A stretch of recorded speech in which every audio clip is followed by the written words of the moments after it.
Jimmy, you have given me a hard time about my book title on here. About how, downer it seems. True or not true? It's got a little heat. It's like a little cayenne. But I like cayenne. So my book that's coming out, if you guys are it's not... a little spicy. If you don't remember, is Purpose Fooled, Why Chasing Your Dreams, Finding Your Calling, and Reaching for Greatness Will Never Be Enough. It won't. And it's a little cayenne-y. Yeah. Cayenne-ish. Actually, true story here. A friend of mine was pre-reading the book to give me feedback, had it setting on his countertop, and a family member... It caught on fire.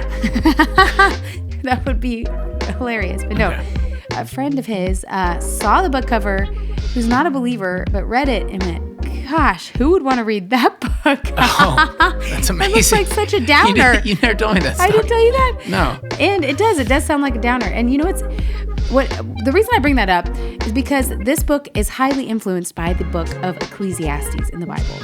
And Ecclesiastes is often pegged as a book that's very much a downer, right? It starts with a lot of meaninglesses. Life is all vanity. Yeah. And we're actually going to get into that today because this book is so influenced by that. I wanted to have that in one of our conversations. And so we're back with my friend Lindsay, who you already heard from in this season. And we're going to talk about how this book, though it seems like a downer, is actually an invitation to the deepest joy. Hey, that was a good set. And just like a little bit of cayenne on that dish, it brought the right amount of zest to keep me at the table. You see what I did? I brought the table reference in. Right? The cayenne reference. And the cayenne. Mm-hmm. I'm just saying. Nice little bow tied on right there. There it was. That was for you guys. Just for y'all. Because we love you guys. All right, stick around. Here we go.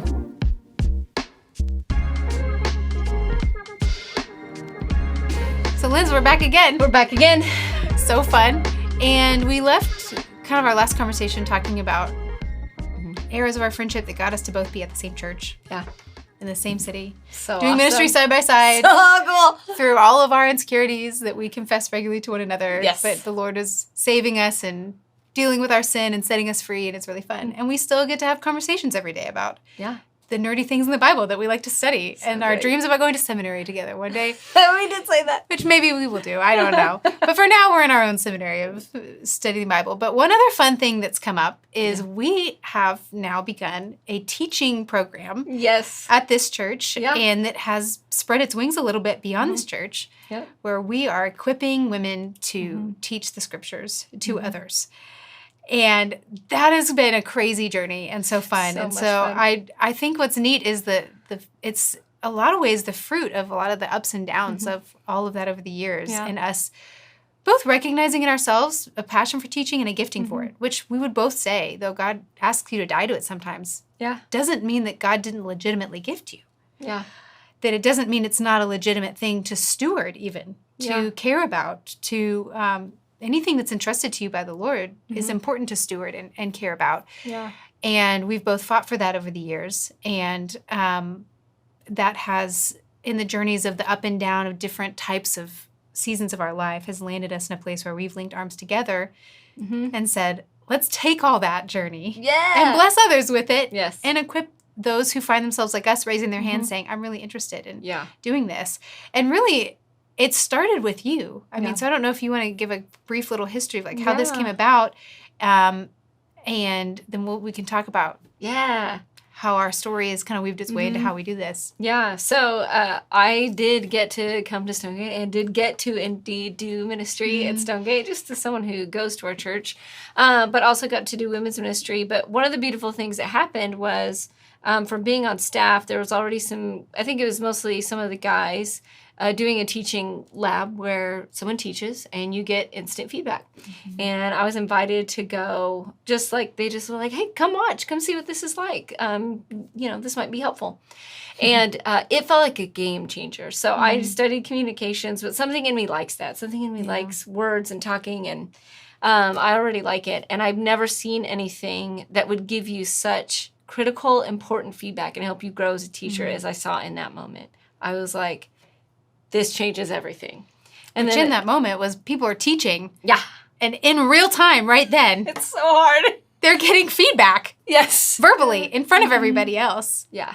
Which feels so scary. It feels so scary. But the way that it was modeled here was so life-giving. Yeah, and so affirming. It was so affirming. They affirmed way more than gave critique. They affirmed so many strengths, and here's where this works. And what if you trade this? It was not to tear anyone down. You knew in that room that everyone there is trying to help you find where some strengths are and just the things that need a little bit of help. But everyone was there to help. And the other thing that happened was I was at a conference and I went to a breakout about team teaching. And there's these 3 women talking about the benefits of teaching as a team, the things that are hard, but the things that are great. And in my mind, like a group of women in team teaching that can do a lab, I was like, this could be amazing. This could be amazing.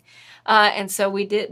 It was like, I remember calling you first. Right. I was like, I have this crazy idea. It was your brainchild. What do you think? Yes. And you were like, yes, we do it. Yes. And then we just thought, can we get 5 or 6 people that we trust enough that if it doesn't go well, they'll still associate with us. Yes. And we did. We had about 6 people who we kind of hand invited and said, we're building the plane in the air. Do you want to come along and try this out with us? And that was our first try, and it was awesome. It was awesome. It was awesome. And slowly over time, it got more and more structure and order, and it became more just, not just lab, but also classes and teaching, to the point where we were going to write a syllabus for this thing because it was becoming just its own animal. Yeah. And what's so fun, I'm thinking about not only the syllabus that we wrote, but also kind of the first class, kind of behind the heart of teaching. Yeah. And I think what you see in both of those moments is all of that behind the scenes, up and down, is Jesus the center of my life, or is teaching the center of my life? Yeah. That wrestle that we both had to wrestle with and still were teaching made its way into the content of this program. Yeah. And so just before we recorded this, I was like, I'm just going to pull up our syllabus because there's something in there that we just have these few distinctives we wrote into the program, because we wanted women coming in to know this is not a get equipped to chase your dreams thing. This is not how we see it. This is not a golden ticket to a stage and a platform. And so one of our distinctives of the program was this. It's not about a platform. We are committed to a ruthless elimination of self-promotion and stage obsession. We believe the gift of teaching is incredibly valuable to the church and something women need to be equipped in, but teaching on a stage is a small percentage of how this gift is expressed. And that just felt important to us to bake in, because it's so natural culturally to go, I've been equipped in this. Now it needs to be utilized in the most efficient, biggest, best, hugest way possible. Right. Isn't that the most, the best stewardship of this thing, to go big? Go big or go home, right? Yes. I mean, I'm all about going big or going home. It that's is all or nothing. What we feel, and I know that's something that we've both felt, and I think is modeled culturally for us. I don't know if you see that modeled around us, but... Oh, yeah, I have definitely... I mean, in struggling with it for years in myself, which is why it does come out in the teaching program, you see it from both of our angles, from someone who I would say, like, I'm a more on the nose, like, glory seeker of, like, lots of followers, lots of exposure. Everything is literally big. And, like, the problems in my heart that have come up for years and years, to see them clearly. But then also in the teaching program to do the other side of someone who would rather stay safe, and because that feels safer, to be hidden, to not do it, to not get out there. And yet God is actually saying, I want you out there. And that's sanctifying you. We're trying to do both. We're trying to hit kind of, you could be in both. You could be one or the other, a little bit of both. But I definitely see it. One way that I saw it specifically in myself, and I know other people do with, is like, if I say, I've got a gift and a call to teach, that usually means one thing, that I am a person by myself. And maybe a scenario even like this, I have a microphone probably, and I am just speaking one way at a group of varying sizes, group of people. And that is such a narrow, tiny filter on what teaching God's word is. If first, if you really have a gift from the Holy Spirit, that's a whole thing. That's why it's good you're writing a book. If it is a gift of the Holy Spirit, right, it's undeserved by God's grace. It means that you love his word and you can make it understandable to people at its most basic level. But that can happen in so many other arenas other than you having a microphone in a big group of people. Yep. And if we can only see it through a pinhole, like we're missing so many ways that God might want to use the gift of teaching Right. in a very small group setting, in a setting with children, in a setting with unbelievers at your job, in settings that are not a microphone on a stage with people who just listen to you one way. Yep. Could be that your gift of teaching is really great in a small group where there's a lot of conversation. There's just so many more applications than just one thing.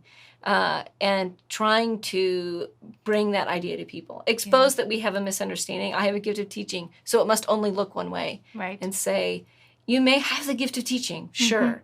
You probably don't know what God wants to do with that yet. Right. And instead of getting hung up on what the fruition of that gift needs to look like, focus on being faithful right here, right now, with what's in front of you. Absolutely.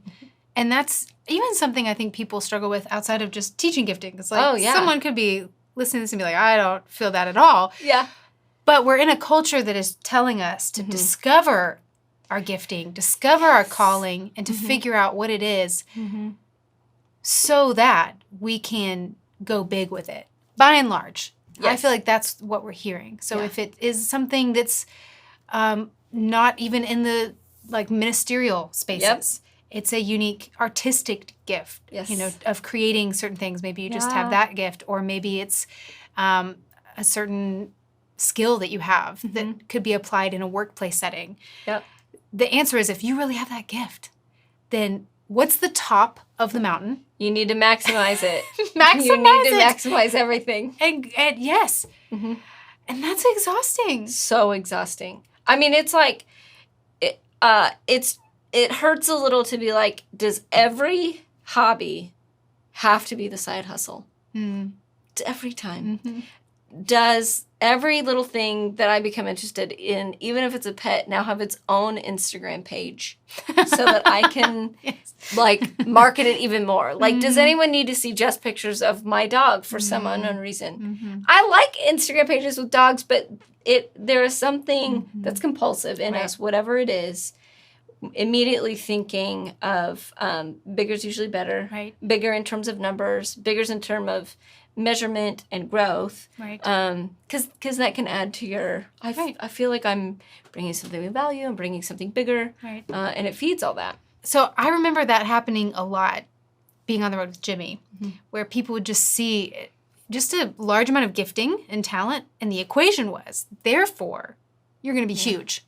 Yeah. That it's this equation that I think we think God is in agreement with. Huge amount of talent and gifting equals huge platform. Yeah. Or whatever it is. That's always the end goal, is go big. And that's not what has happened with him. Now, it depends on who you're comparing to. But in the way that people were talking then. It was like, in some ways, he was on a downward trajectory into some more obscurity in a local church ministry. Yeah. But I wouldn't say that was a decrease of his ministry, right? If it's not about, God doesn't operate in the same metric system that we do. Yeah. He doesn't evaluate things the same way we do. We tend to always think bigger is better. Or if I am gifted in this way, if I see talent in this way, that means I must maximize it to the nth degree. Yeah. That feels validating of the gift. Yeah. It's almost like with you, I felt that as your friend in those early years of, I'm seeing in you just a skill set for navigating a text and explaining it to others that's uncommon. I'm on the road with other people who do what I do publicly. Yeah. And going, so many of the people that God's opening doors for don't have the ease of that you do. But you're not getting the volume of followers or numbers or all that. Right. And God is content with that. Yes. He's okay with that. We're not okay with it. Yeah. But he just operates differently. And so much of our temptation is just to chase more, bigger, maximize, don't waste anything to where we can't rest. Yeah. We are just dead from hustling. so hard.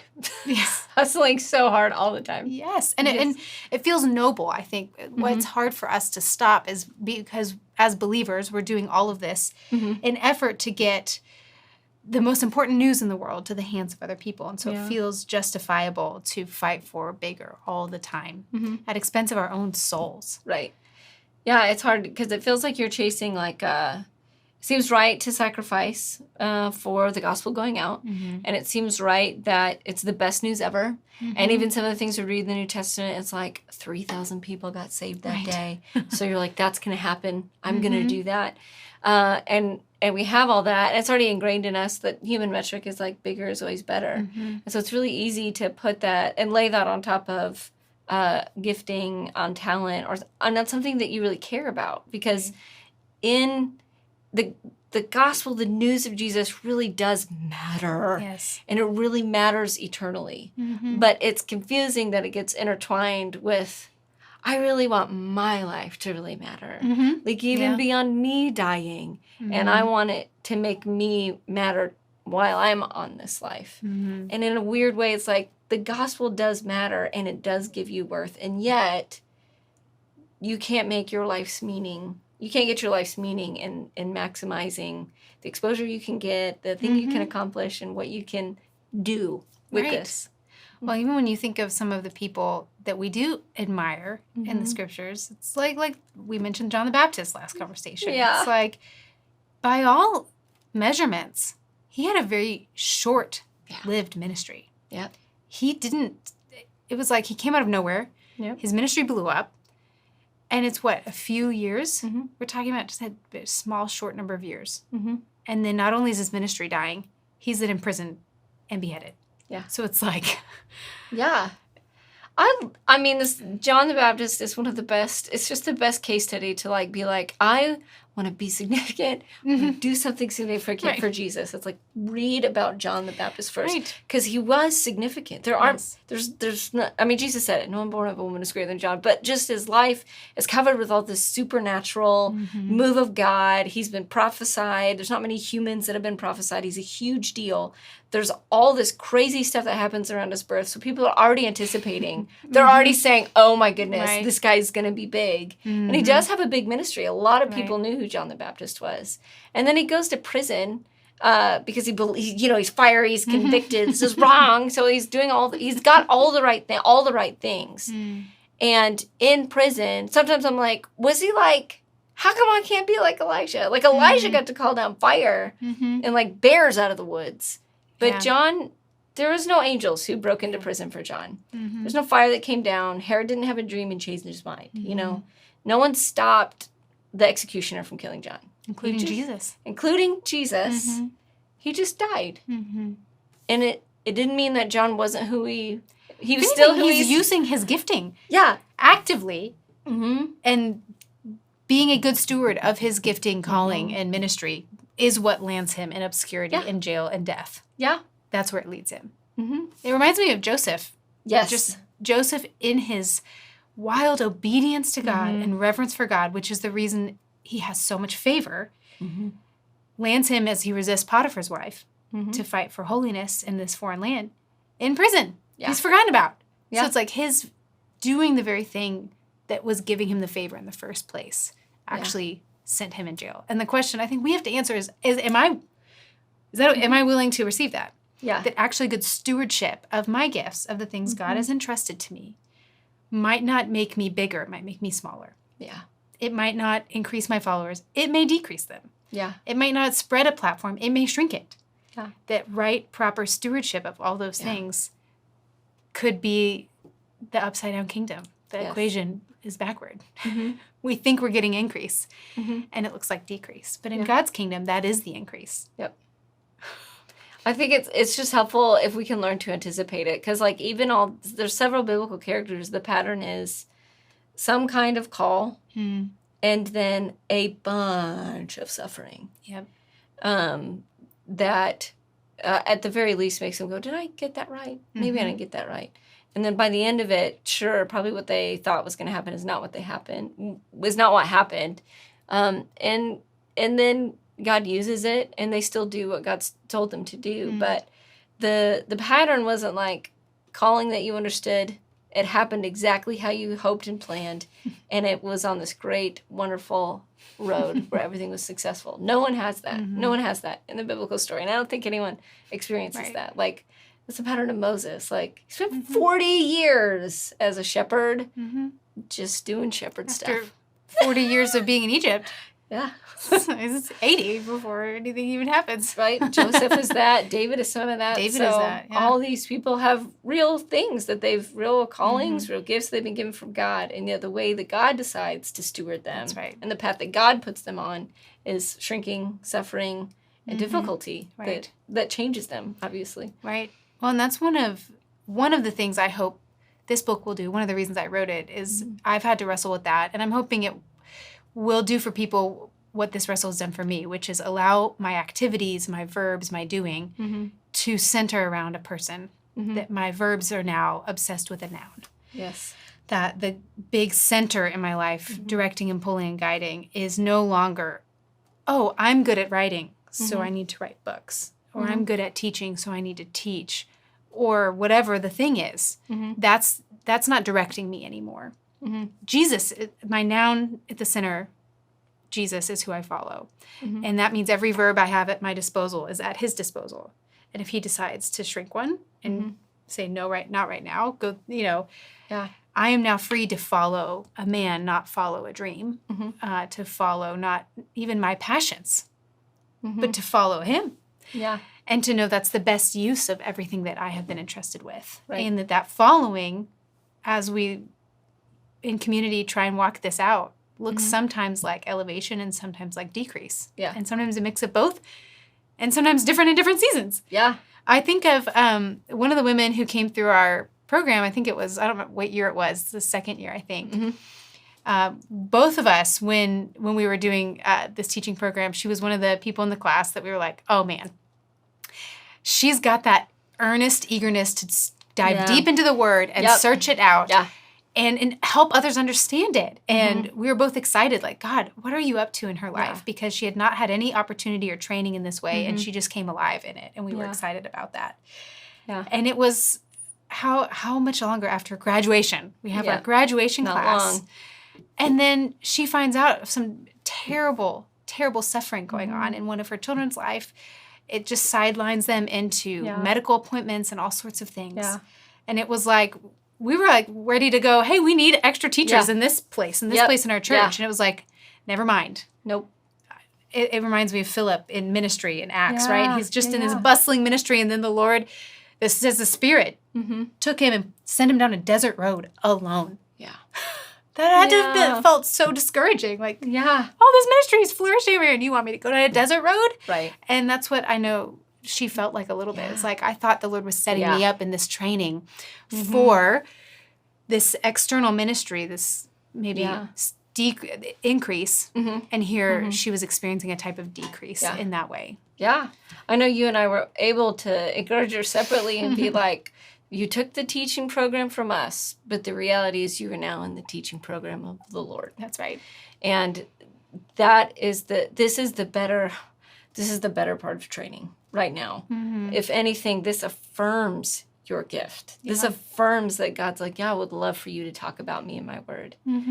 How about you walk this really difficult road with me that very few have ever taken? Yeah. That's to see the difficulty or the suffering, the discipline of the Lord as his love for us and his care for us and what he is trying to actually do in our lives. It's difficult. We do have to grow a different metric system. We've already been talking about it, that we innately, because of our sin nature, we're more familiar with a different metric system and a different measurement of success. And our world is entirely under the curse and entirely under the point of view of Satan. And so whatever messages are flying at us, be assured they are not usually from Jesus. And so it's helpful to, at the very least, don't just ask the question, why? If you want that to get bigger, if you need that following to be bigger, if there's a drive to do that, why? Yeah. Why is that there? Is that coming because that's what you see in the scripture? You see that's what God's doing? Or is that there because you're assuming?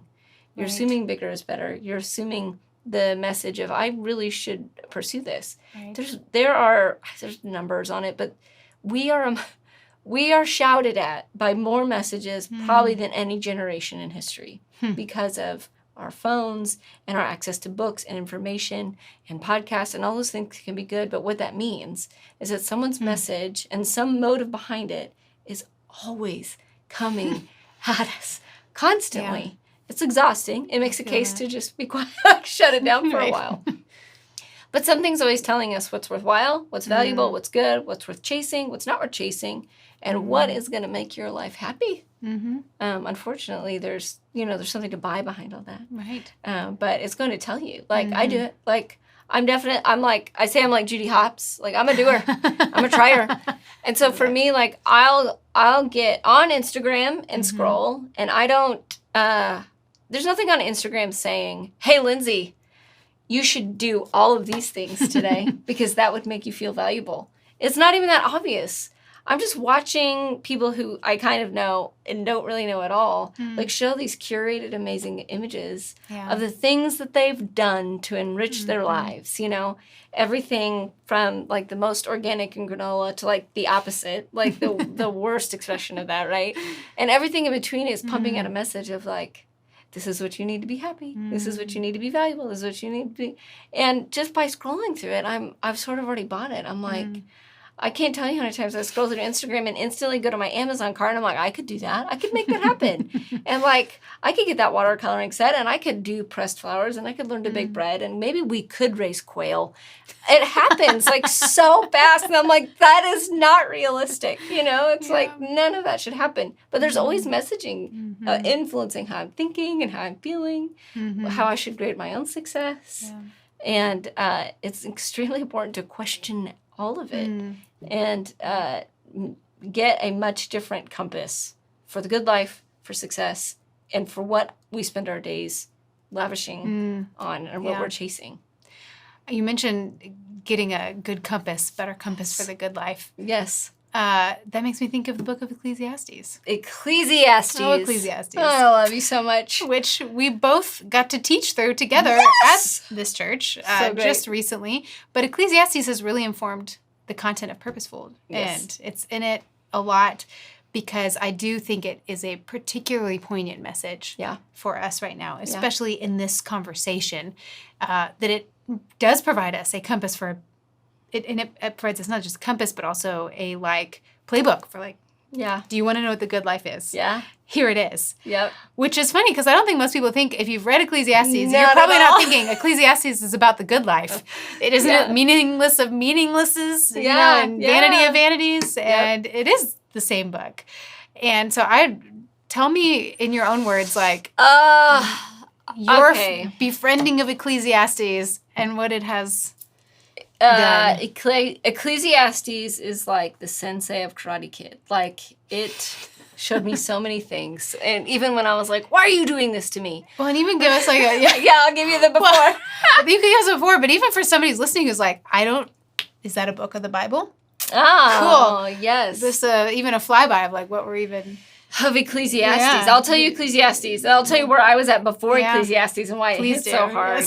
Yes. Ecclesiastes is a book of the Bible in the Old Testament, written from, or at least the voice of King Solomon himself, the guy who did all the things. He did all the things. He had the biggest kingdom, the most wealth, the most women, chariots, fame, even wisdom. Yeah. Don't forget, something as good as wisdom. Built the temple of the Lord. Built the temple. He has gardens.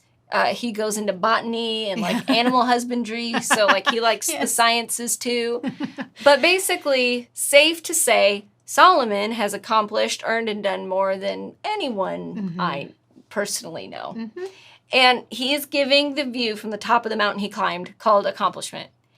And he's saying, here's my conclusion from doing all that. I've done everything. I have done everything. And here's my conclusion about what I've seen from seeing everything and doing everything. And his conclusion then is meaningless. Everything is meaningless because time and death will take everything from us. Everything. And he proposes the better life is enjoy what you've got. It's a gift. That's it. And you're like flipping through, like, is there more here? No, that's it. Mm-hmm. So the guy on the top of the mountain is like, there's nothing here. There's nothing at the top of the mountain that's going to give you the meaning that you need for your life, that you're hoping for, that you're searching for, that you're chasing with everything in you. There's nothing here.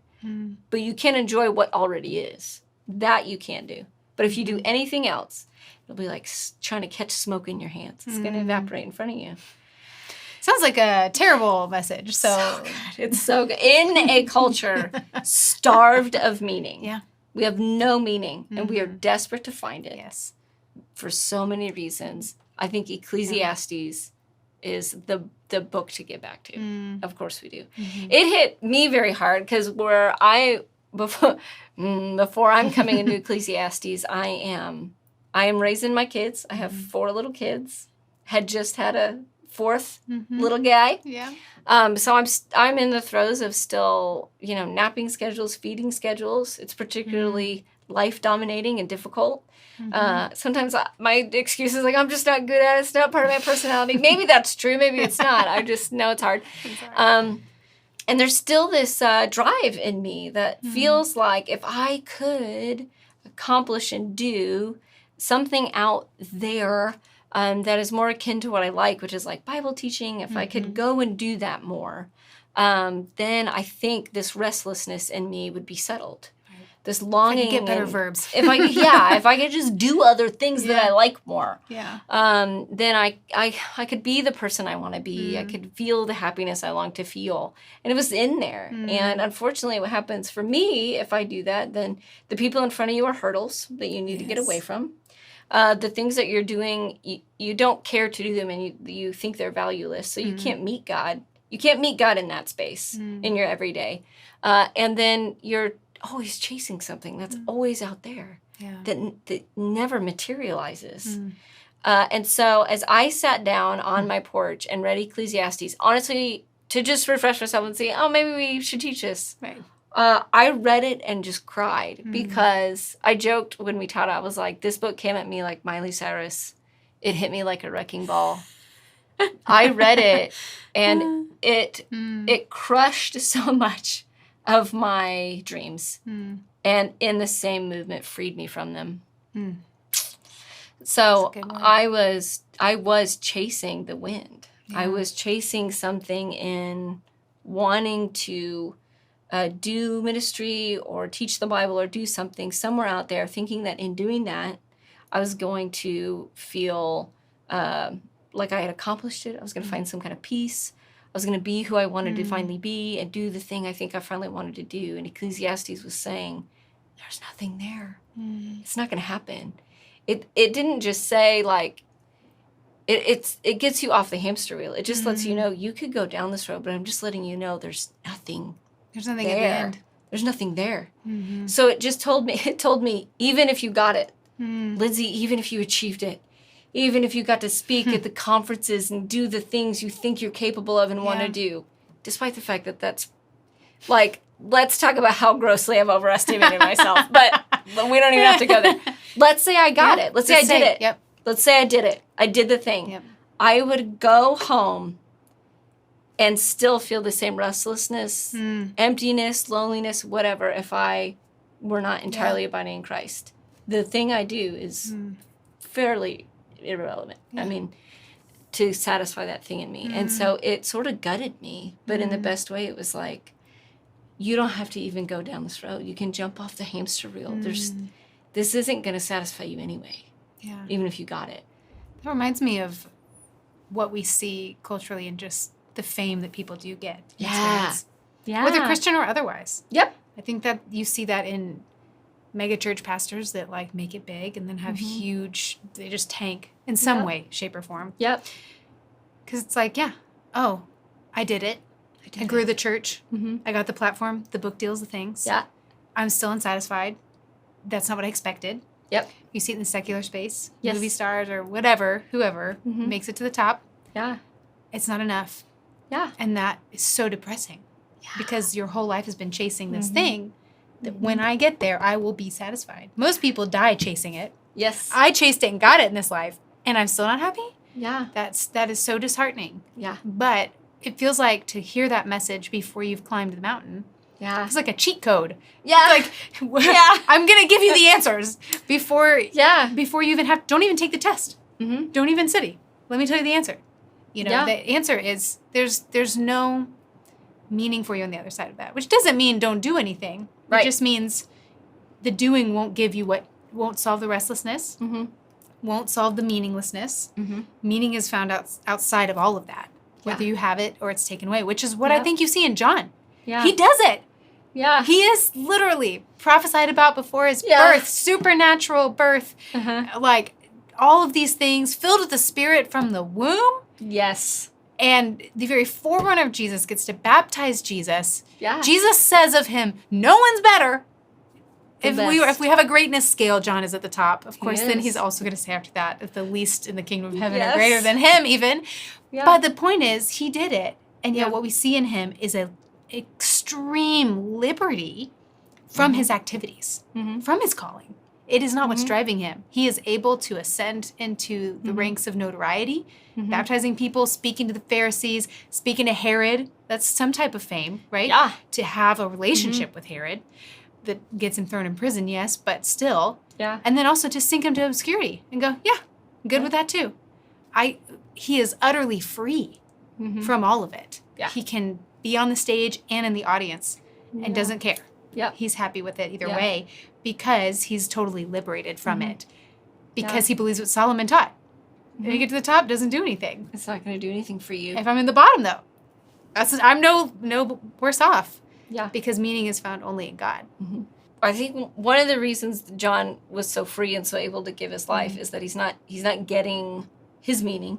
He's not getting his purpose from the volume of his crowd. And if you need to get meaning from something, you will not be free to give. And the calling of our giftings and our calling is a calling to give to the bride, to your local community. But if you need to get from it, if you need to stranglehold it so it can give you meaning and purpose, you cannot give to anybody. You can't sacrifice anything for anyone because you need this too hard.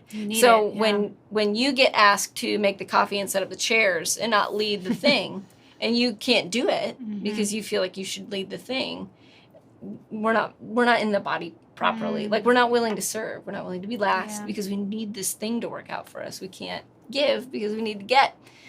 And surrendering that. Yeah. And that longing that is in us is a real and a good longing. It just can't be met by what we do and what we achieve.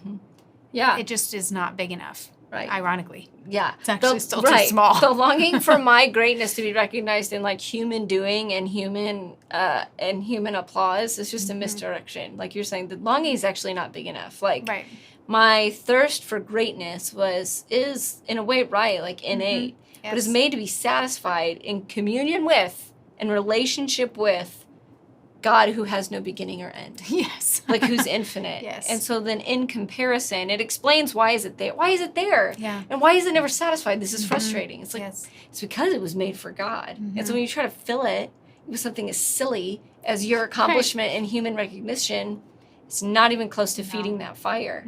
I always felt discouraged. I felt discouraged for years that I still had this thing that jumped up that was like, I want greatness, and it got misconstrued into crowds and numbers. And only recently have I said, the longing for greatness is not the problem. That's right. The direction in the wrong direction is the problem.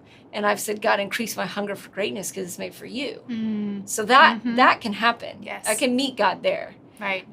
And that's trying to crush our desires for like, the desire in us for greatness, the desire to be seen, the desire to be acknowledged, loved, and known. You can't scalpel those out of your soul because those were actually made for God. Yes. That's, I think, part of what's built into being image bearers, to be made in the image of God. You know, look at Hubble telescope photos and look at the galaxies around us and just how vast is what God has made, how big he is, to be made in his image. It's no wonder that like things like motherhood can feel like they zap us from everything. You know, I think that's freed me to even say, no, motherhood is not enough for me. Mundane things, there's a reason they feel draining. But even the great things still won't satisfy. So on both ends of the spectrum, whatever I do, none of it can achieve for me and tap into this longing I have to be great. There's something in me that longs for some type of nobility, notoriety, like all of that. And I don't think at its core, like you're saying, it's not bad. I don't think we should demonize that because Jesus doesn't. The disciples ask him directly, point blank, who's the greatest?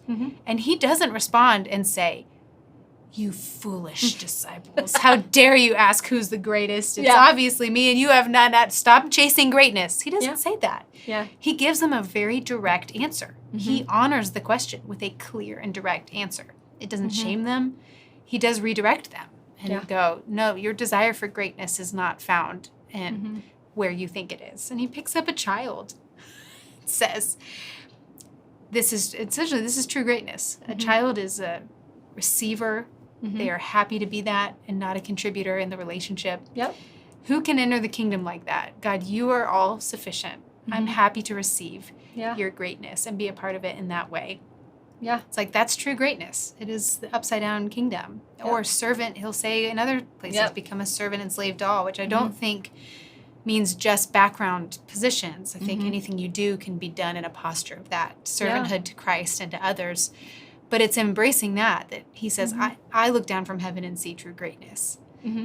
His scales are totally different, but he does have a category for greatness and even encourages us toward it. But all of it is found and met in the person of God, which is what Solomon is saying in Ecclesiastes. I've done it all. I've been the greatest on earth, literally. And at the end of the day, it's to fear God and know God, which is ironically what one of the other wisdom books will say. Job, who has the opposite life, who loses everything and goes to the very bottom of the pit, and will still find in that experience the exact same thing.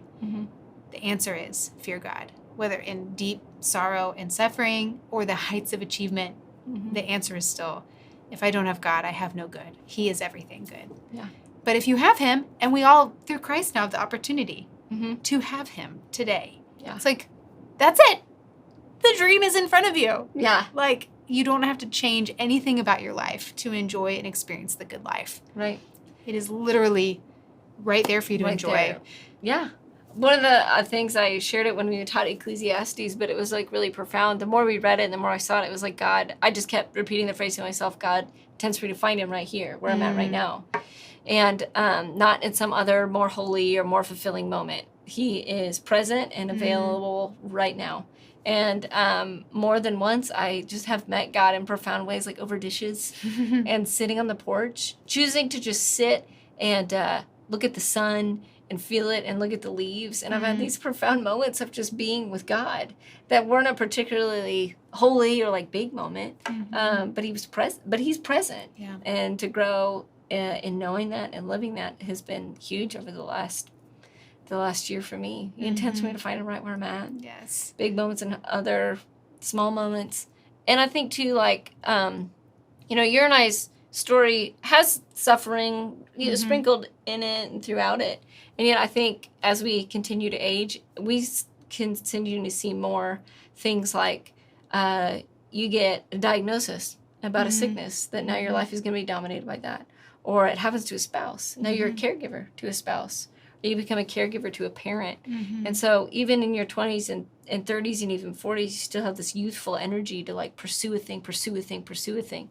And then as you age, like all that starts to shift. And you're caring for others, or you're having to care for yourself in ways you weren't anticipating. And so some of that drive, it just doesn't work out. And some of these, like, aging is a series of losses.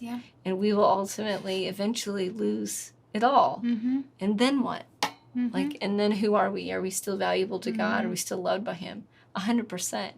If something happens to us and one of us can never speak again, does he still love us? Are we still valuable to him in his kingdom? 100%. Absolutely. Yeah. And what a freedom it is to embrace that, not in old age or in age, as you're aging, but even in youth, to go, whatever God sets before me, I get to, as Ecclesiastes says, whatever your hand finds to do it with all your might. Whatever work is set before you, you do it hard. Do it well. Work at what you're doing as for the Lord and not for men, as the New Testament will say. But we get to do that even in youth with wisdom, to go, none of it will accomplish anything lasting that I can hold on to. And that's so freeing. because then you are no longer bound up by all the hurdles that feel like they get in your way from doing the thing you want to do. Yeah. You're free to be led by God through any path he leads you down and no longer see them as detours and side, seasons of being benched, but instead see them as, this is where God has led me and there's good work for me to do here. Yep. And that's a freeing message. It isn't maybe at first, because it's never so at first. what our world is telling us. Yeah. But really, I think the cultural messages that we're hearing, they're attractive and we're starved for meaning, but we're really just chasing a carrot on a stick. So we're running really hard and never getting the thing we want and working ourselves into exhaustion. That's one option. So it's like, yes, you can chase the thing and it will feel good to chase it for a while because it will be right in front of you dangling. And you think, and you might even get it.